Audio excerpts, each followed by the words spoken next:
The Greko 1 and Greko 2 were owned by a Greek national named Stavros Mandalios, and there'd long been suspicion among law enforcement that the Greko ships were tied to drugs and that Stavros was a key player in that. But the reason I wanted to visit the Greko ships, the Greko 1 and the Greko 2, was to collect some serial numbers and to check into allegations of a wholly different type of maritime crime.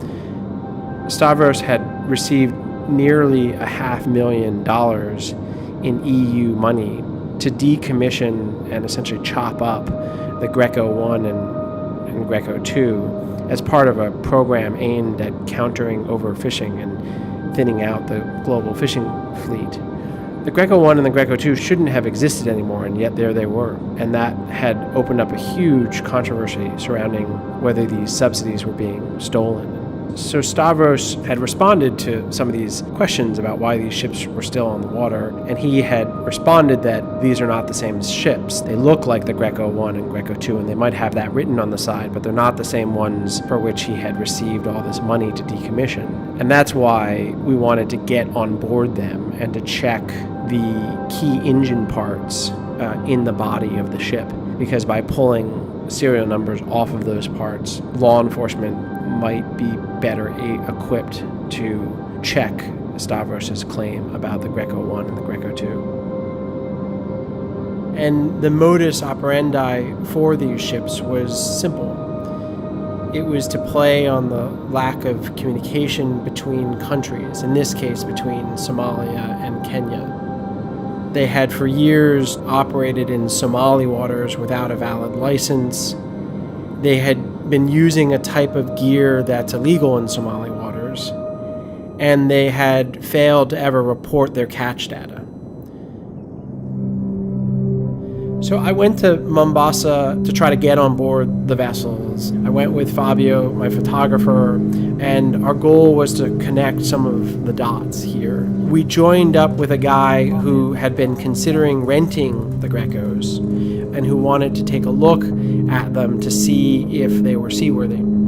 So that was sort of all we needed to talk our way on board by joining up with the guy. And so while he asked legitimate questions about the vessels, we're running around the ship taking pictures of, machine serial numbers that might help us connect the dots and figure out the true origin of these ships and their true identity and connect them with other business interests.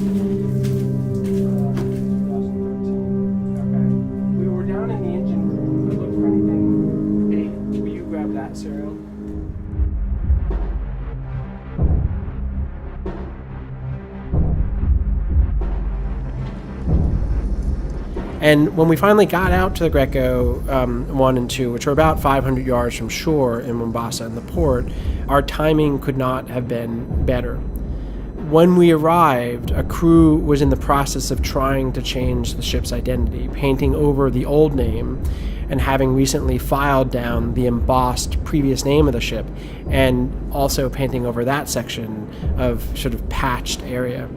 The crew that was doing that work paid us no attention while Fábio photographed them.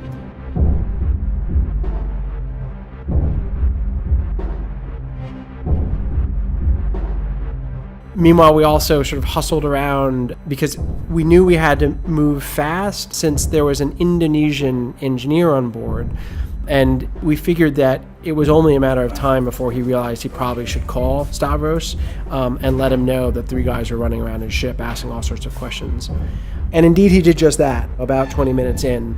And I told our consultant friend who was with us and Fábio it was time to get out of Dodge and get off the ship and get back to shore and out of the area before Stavros called some local muscle who might be there waiting for us at the dock with a slate of questions of their own. As we sort of climbed off the Grekos, having collected a lot of data on the ships and visited the engine room and the bridge and everything else and photographed all the info we needed to run by law enforcement, the Indonesian walked up to me and handed me a cell phone, and on the other end was Stavros calling from Greece. And I'll just say it was a short conversation. He was none too pleased with the fact that we were there, but I didn't linger long in chatting with him about it and hearing his frustration. We climbed off, took the boat back to shore, and hauled out of the port.